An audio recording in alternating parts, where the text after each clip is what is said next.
Eu sou Paulo Henrique Amorim, eu sou jornalista desde aproximadamente os meus 18 anos. Mas eu sou jornalista desde quando o Jânio renunciou e o Brizola fez aquela maravilhosa rede da legalidade para empossar o presidente eleito constitucionalmente, que era o cunhado dele, João Goulart. A reportagem pode começar de muitas maneiras. Uma delas é que a reportagem se imponha por si própria. Há um fato, um incêndio, um atropelamento, um crime, uma eleição, e aí tem que cobrir, tem que sair na rua e apurar o fato ocorrido. E pode nascer também por sugestão, seja do repórter, seja do editor, seja lá de quem for. Pode ser até o rapaz que está servindo um cafezinho. Então, digamos que eu sugira, por exemplo, fazer uma reportagem sobre o primeiro aniversário da ocupação do Morro do Alemão. A sugestão é aceita pelo meu chefe, pelo editor-chefe do programa. O editor-chefe, a primeira coisa que ele faz, então, é encaminhar a produção do programa. A produção do programa vai entrar em contato daqui de São Paulo ou lá do Rio, com a produção do programa no Rio, e pré-marcar, pré-definir alguns passos, algumas providências que eu precisaria tomar quando chegar ao alemão. Então, onde ir no alemão? Ver o que no alemão? Enfatizar o que no alemão? Contar que história pregressa, anterior à ocupação do alemão? Como foi a ocupação do alemão? Quem ouvir no alemão? O que simboliza uma ocupação de uma favela que era o quartel-general do tráfico da droga no Rio de Janeiro? Então, esse é um trabalho do qual eu, repórter, participo subsidiariamente, dando ideia, discutindo, conversando, falando com a produção. Mas é basicamente um trabalho de produção. A entrevista é importante quando você precisa de um testemunho, quando você precisa de uma visão de fora do processo, quando você precisa de uma pessoa que entenda muito daquele fato, e quando você precisa tratar das pessoas que são os personagens da matéria. Por exemplo, vamos voltar ao alemão. Então vamos pegar a dona Maria da Silva, hipoteticamente, que morava dentro da área conflagrada. E o que aconteceu com a casa dela? O que aconteceu com a vizinhança dela? O que aconteceu com os serviços que ela passou a ter? Uma reportagem de televisão tem sempre que saber como começa e como acaba. Como é que eu prendo o espectador e como é que eu me despeço do espectador? E aí depois você organiza o meio. Ao organizar o meio, o que está entre o começo e o fim, não necessariamente o meio, você tem que se preocupar com aquilo que é a alma da televisão, na minha opinião, que é o ritmo, o pique, para não cansar o freguês. A outra coisa que eu acho que é fundamental, e lamentavelmente isso é ignorado em geral pelos profissionais de televisão, é que a coisa mais importante de uma reportagem de televisão é o texto.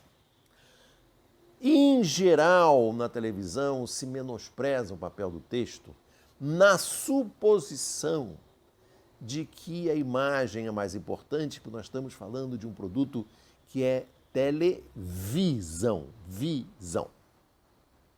Mas não é verdade. Porque o texto é que conta a história. Você pode ter um vídeo espetacular que não se sustenta se a história não for bem contada. Que se esgota depois de 1 minuto, 30 segundos. E se você tiver um texto espetacular, você segura uma matéria de 4, 5, 10 minutos sem ter um vídeo espetacular. Até porque hoje a gente vive uma cultura que é falsamente uma cultura sem texto. Na suposição de que a internet, por exemplo, não tenha texto. E é exatamente o contrário. Exatamente o contrário. O rádio dispensou o texto, a televisão dispensou o texto, mas a internet é texto. A internet é a recuperação da palavra escrita. E outra coisa também é que, nesse intervalo entre o começo e o fim, a reportagem tem que ter uma oscilação harmoniosa, inclusive na narração. Quer dizer, não pode ser uma coisa plana, uma coisa horizontalmente monótona, entendeu? Ela tem que subir e descer, subir e descer, subir e descer, dentro do ritmo. Subir e descer, o que é? Você descreve e vem com uma declaração forte. Mostra uma cena forte, aí depois vai para uma descrição mais leve, entendeu? O texto de televisão é um texto diferente do texto de jornal. É óbvio. O texto de televisão tem que ser um texto mais curto, tem que ser um texto mais manchetado, tem que ser um texto de poucas orações, coordenadas ou subordinadas. É um texto que tem que ter o verbo muito forte, que tem que evitar a voz passiva. É proibido ter gerúndio num bom texto de televisão. Né? O texto de televisão é um texto que tem que ser mais coloquial. Como a televisão aberta é uma televisão que mexe com milhões e milhões de pessoas, quanto mais perto do coloquial, melhor. Agora, vamos com calma, porque o coloquial não é vulgar. O coloquial não é chulo. O coloquial não é medíocre. O coloquial é como as pessoas falam, como pessoas educadas falam. Respeito à verdade factual. Esse livro aqui é um livro colorido. Se você disser que ele é um livro em preto e branco, está errado. Isso aqui é um livro colorido. Né? Ele é colorido, tem cor. Respeito à verdade factual. Né? Você não pode mentir, não pode deformar, não pode suprimir, né? Omitir.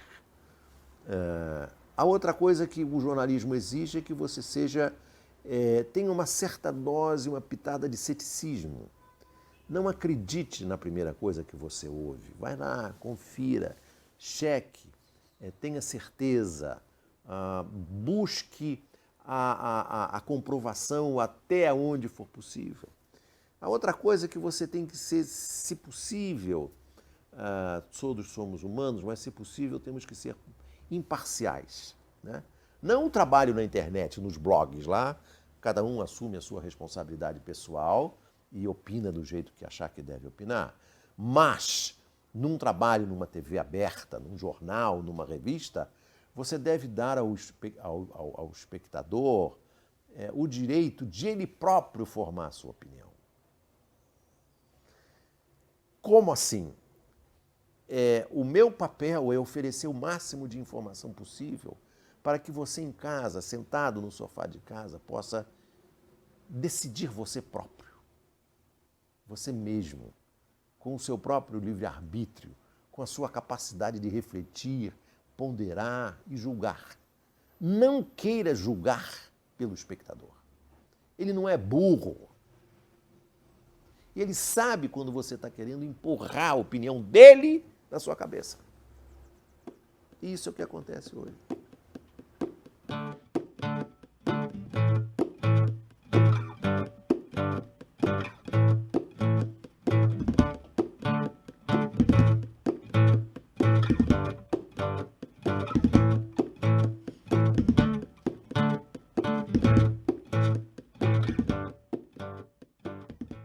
Olá, alunos, tudo bem com vocês? O assunto da aula de hoje é reportagem, módulo 3, páginas 15 a 19. A seguir, você vai ler uma reportagem. Esse gênero textual pode apresentar diversos assuntos, inclusive os que geram reflexões sobre um problema ou um fato importante que está acontecendo na sociedade. Por quais tipos de reportagem você mais se interessa? Ao ler o título da reportagem e observar a fotografia que acompanha, você consegue imaginar o assunto de que se trata? 6 brasileiros concentram a mesma riqueza que a metade da população mais pobre. Bom, vamos ler então. Na aula passada nós já falamos sobre esse assunto, né? É muito relevante para a sociedade. Vamos ver uma reportagem hoje que tem a ver com o assunto que foi tratado na aula passada. 6 brasileiros concentram a mesma riqueza que a metade da população mais pobre. Estudo da Oxfam revela que 5% mais rico detém mesma fatia de renda que outros 95%. Mulheres ganharão ganharão como homens só em 2047 e os negros como os brancos em 2089. Gente, que absurdo. E essa pesquisa foi feita antes de 2020, ou seja, provavelmente esses números aí, essas datas já foram por terra, né? Tomara que não. A gente espera sempre que antecipe essas datas aí, porque isso é um absurdo. Mas vamos lá. Desculpem, reflexão aqui da professora. Jorge Paulo Lemann, da ABV Inbev, Joseph Safra, do Banco Safra, Marcel Herman Teles, da Inbev, Carlos Alberto Sicupira, da AB Inbev, Eduardo Severin, Facebook, e Hermínio Pereira de Moraes, do Grupo Votorantim, são as 6 pessoas mais ricas do Brasil. Eles concentram juntos a mesma riqueza que os 100 milhões mais pobres do país, ou seja, a metade da população brasileira, 207,7 milhões. Esses 6 bilionários, se gastassem R$1 milhão por dia juntos, levariam 36 anos para esgotar o equivalente ao seu patrimônio. Foi o que revelou um estudo sobre desigualdade social realizada pela Oxfam. Então, olha só a imagem. Contraste social carioca, comunidade de Santa Marta e bairro do Botafogo, no Rio de Janeiro. Gente, vamos seguir. O levantamento também revelou que os 5% mais ricos detêm a mesma fatia de renda que os demais 95% da população. Além disso, mostra que os super ricos, 0,1% da população brasileira hoje, ganham em um mês o mesmo que uma pessoa que recebe um salário mínimo, R$ 937. Cerca de 23% da população brasileira ganharia trabalhando por 19 anos seguidos. Os dados também apontaram para a desigualdade de gênero e raça, mantida a tendência dos últimos 20 anos. Mulheres ganharão o mesmo salário que homens em 2047, enquanto negros terão equiparação de renda com brancos somente em 2089. Segundo Kátia Maia, diretora executiva da Oxfam e coordenadora da pesquisa, o Brasil chegou a avançar rumo à correção da desigualdade nos últimos anos por meio de programas sociais como o Bolsa Família, mas ainda está muito distante de ser um país que enfrenta a desigualdade como prioridade. Além disso, de acordo com ela, somente aumentar a inclusão dos mais pobres não resolve o problema. Na base da pirâmide houve inclusão nos últimos anos, mas a questão é o topo, diz. Ampliar a base é importante, mas existe um limite. E se você não redistribui o que tem no topo, chega um momento em que não tem como ampliar a base, explica. América Latina. Neste ano, o Brasil despencou 19 posições no ranking de desigualdade social da ONU. figurando entre os 10 mais desiguais no mundo. Na América Latina, só fica atrás da Colômbia e de Honduras. Para alcançar o nível de desigualdade da Argentina, por exemplo, o Brasil levaria 31 anos, 11 anos para alcançar o México, 35 o Uruguai e 3 o Chile. Mas, para isso, Kátia Maia propõe mudanças como uma reforma tributária. França e Espanha, por exemplo, têm mais impostos do que o Brasil, mas a nossa tributação está focada nos mais pobres e na classe média. Explica ela. Precisamos de uma tributação justa. Rever nossos impostos de renda, nosso imposto de renda, acabar com os paraísos fiscais e cobrar tributos sobre dividendos. Outra coisa importante, segundo Kátia Maia, é aproximar a população destes temas. Reforma tributária é um tema tão distante e tecnocrata que as pessoas se espantam com o assunto, diz. A população sabe que paga muitos impostos, mas é importante que a sociedade esteja encaixada neste debate para começar a pressionar o governo pela reforma. A aprovação da PEC do teto de gastos, de acordo com Kátia Maia, é outro ponto importante. Para ela, é uma medida que deveria ser revertida, caso o país realmente deseje avançar na redução da desigualdade. É uma medida equivocada, diz. Se você congela o gasto social, você limita o avanço que o Brasil poderia fazer nesta área. Para ela, mais do que controlar a quantidade do gasto, é preciso controlar o equilíbrio orçamentário e saber executar o gasto. Aqui tem algumas palavras aí, se vocês não conhecem, tem aqui o significado delas. Além das questões econômicas, o cenário político também é importante nesse contexto. Estamos atravessando um momento de riscos e retrocessos, diz Kátia Maia. Os níveis de desigualdade no Brasil são inaceitáveis, mas, mais do que isso, é possível ser mudado. Então, esta é uma reportagem. 6 brasileiros concentram a mesma riqueza que a metade da população mais pobre, do jornal El País, São Paulo, 25 de setembro de 2017, está disponível no link, acesso dia 20 de junho de 2018. Então, olha só, essa é uma reportagem de 2017, de 3 anos atrás. Será que todos esses dados ainda são válidos para hoje? Será que alguma coisa melhorou? Será que alguma coisa piorou?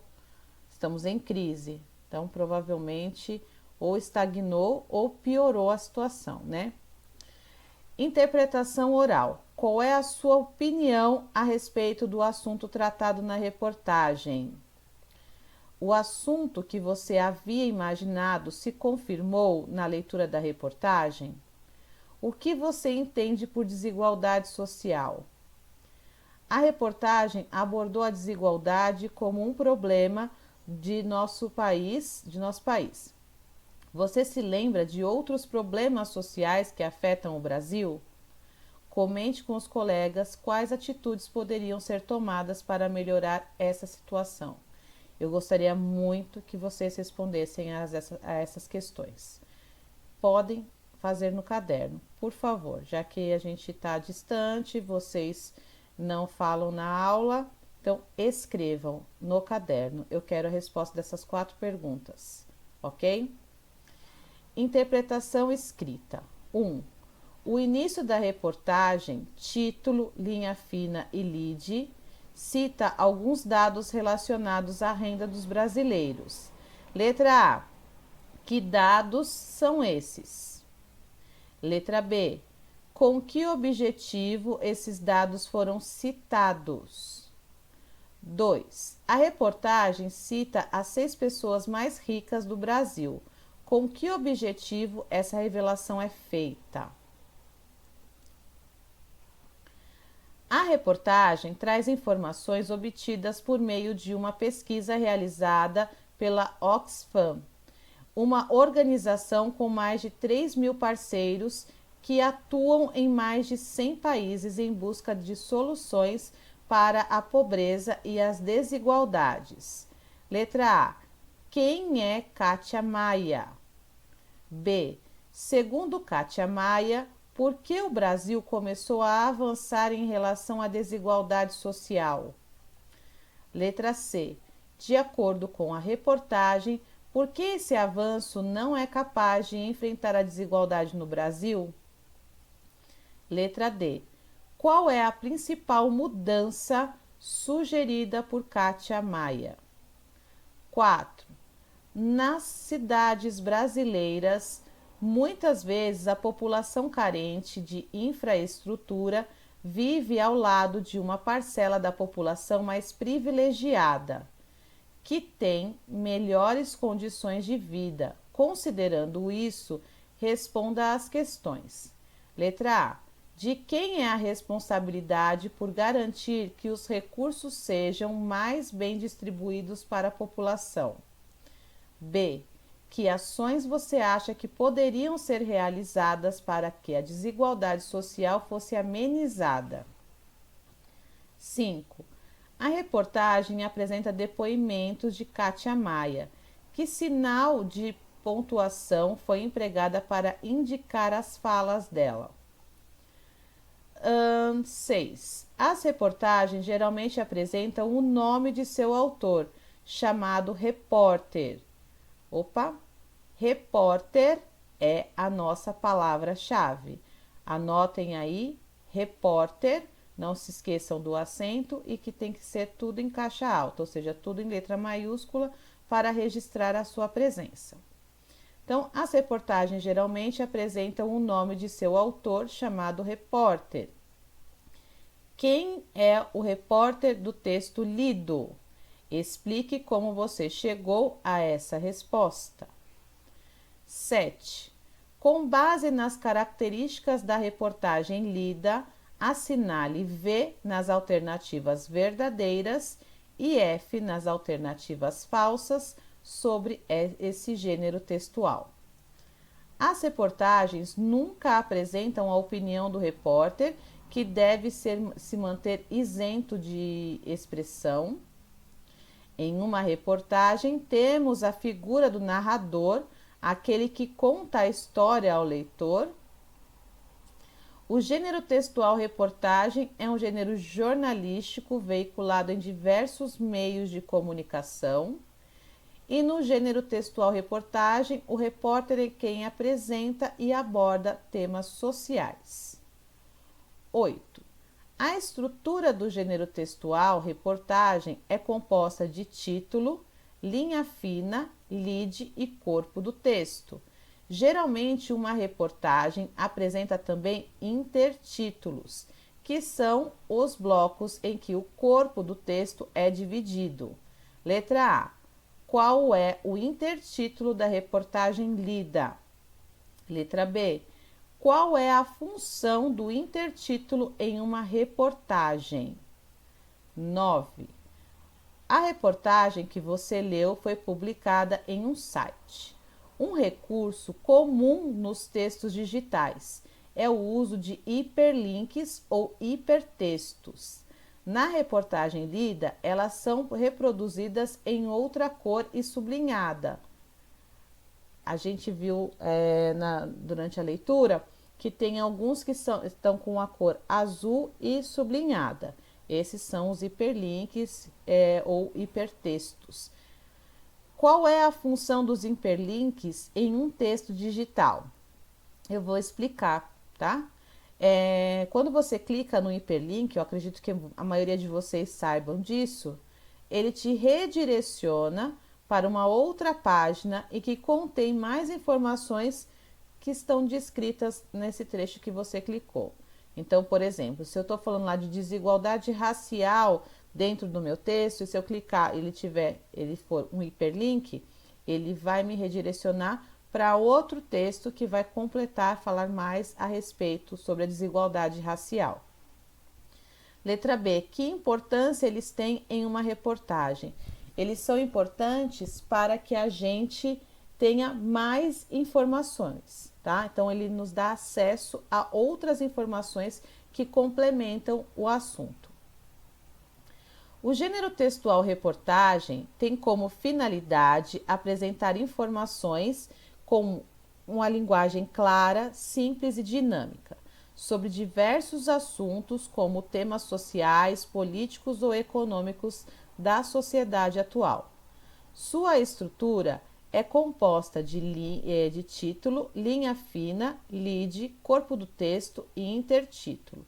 Ela compõe um gênero jornalístico e pode ser veiculada em jornais, revistas, televisão, internet, rádio, entre outros meios de comunicação. Bom, então respondam a essas questões. Nos vemos na próxima aula. Enviem as atividades no Google Classroom e não se esqueçam de registrar a presença na aula. Lembre-se da palavra-chave que eu disse, repórter. Não esqueçam do acento, tudo em caixa alta. Ok? Eu vou me despedir de vocês por aqui. Um beijo e até a próxima aula. Tchau, tchau. As grandes cidades são hoje o reflexo da exclusão social e das mais diversas formas de desigualdades. O processo de crescimento das cidades afetou principalmente a vida dos mais pobres, que foram obrigados a morar em favelas ou em periferias muito afastadas dos grandes centros urbanos. Essa não é uma divisão apenas física. Quem vive em áreas distantes e precárias tem menos acesso a serviços e ao pleno exercício de seus direitos e cidadania. Os mais afetados por esse processo contínuo de geração de desigualdades são as mulheres, os jovens e as pessoas negras.